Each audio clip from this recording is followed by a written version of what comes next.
Et oui, la France est riche parce qu'elle dépense 4 milliards d'euros pour une agence qui ne sert à rien. C'est l'ADM.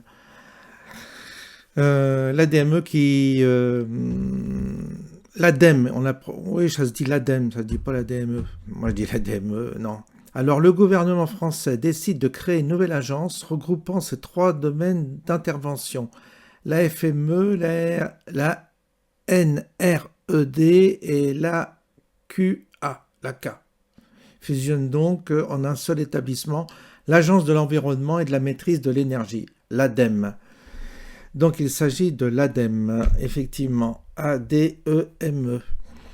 Alors le budget de cette agence est de 4,2 milliards d'euros et pour 1000 salariés. Voilà les enfants, ce que vous payez, vos impôts, où ils se passent. Alors c'est des tas de gens qui branlent rien, 1000 personnes bien payées qui branlent rien, à l'abri du besoin, habitant certainement Paris, la région parisienne, avec tous les avantages qui vont avec. Et puis, c'est des gens qui passent leur temps à vérifier, à poser leur RTT, je les connais. Et ces gens-là vous font la leçon. Ils vous disent combien de fois tu dois laver ton slip.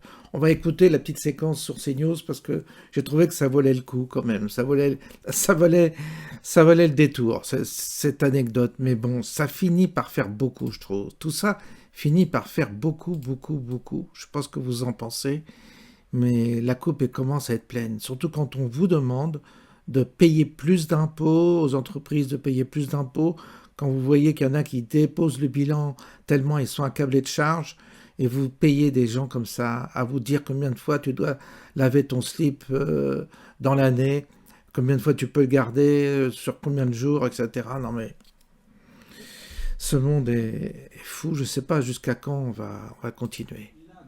Donc l'agence de la transition écologique a fait son rapport, je ne sais pas s'il est annuel ou pas, combien de fois porter ses vêtements avant de les laver. C'est vraiment passionnant. Il y a 1000 personnes là-dedans, ça coûte une blinde, c'est vous qui payez. Donc les sous-vêtements, tu les portes.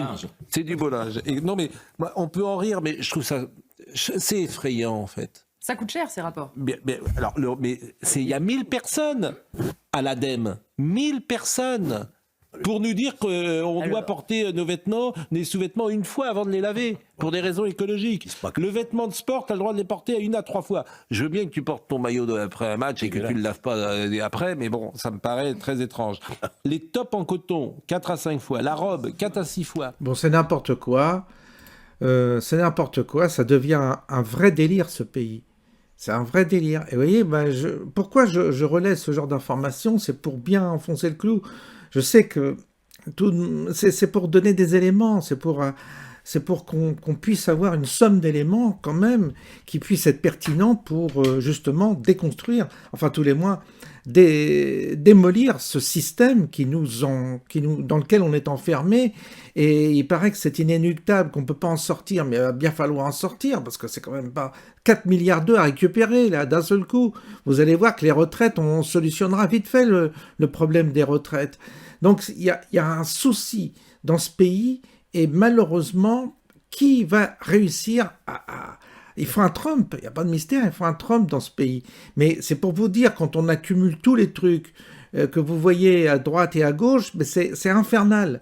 Quand vous soulevez le tapis, vous voyez toute la poussière qui est dessous, et on a remis tout ça sous le tapis en faisant semblant que tout va bien. Non, il faut que des gens courageux dans ce pays arrivent à changer les choses, mais ça va être compliqué.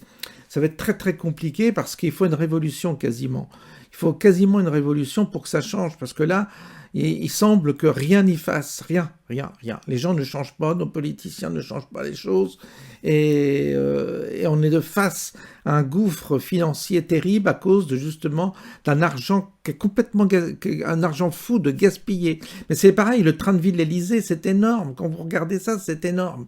Donc à un moment donné, je ne sais pas jusqu'à quand? Alors moi, je relais pour nourrir un peu les éléments qui nous permettraient justement d'arriver avec des arguments pour justement objecter à tous ceux qui veulent que ça continue, mais leur dire, voyez, il y a ça, il y a ça, il y a ça qui va pas. Hein, il faudrait arriver quand même à ce qu'on puisse œuvrer collectivement pour que tout cela cesse une fois pour toutes. Bonne journée.